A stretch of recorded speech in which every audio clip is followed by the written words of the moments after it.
Magandang hapon po sa ating lahat. Narito ang update sa lagi ng ating panahon ngayong linggo, February 25, 2024. Muling ang umiiral ang northeast monsoon o ang hanging amihan sa bahagi ng northern at central Luzon, kung saan dala nito ang bahagyang malamig na panahon lalo na sa madaling araw at magiging mataas din ang tsansa ng mga pulu-pulong pagulan lalong-lalo na sa silangang bahagi ng northern at central Luzon.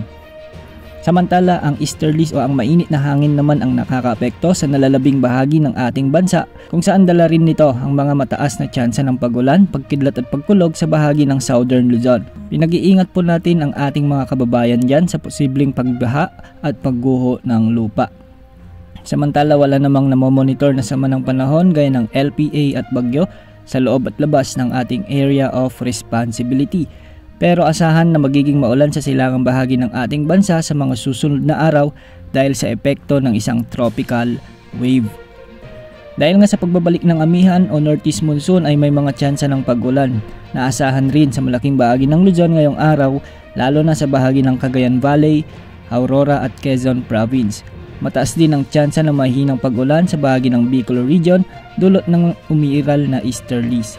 Sa bahagi naman ng Mimaropa ay asahan naman ang isolated rains pagsapit ng hapon o gabi dulot ng mga localized thunderstorms. Sa Metro Manila at nalalabing bahagi ng Luzon ay magiging maaliwalas ang panahon at mababa ang tsansa ng pag-ulan hanggang sa gabi. Samantala sa Visayas ay asahan naman ang bagyang maulap hanggang sa maulap na kalangitan na may tsansa ng mga isolated rain showers pagsapit ng hapon dulot ng easterlies. Magiging maulan ang Eastern at Central Visayas pagsapit ng hapon dahil sa malalakas na thunderstorms.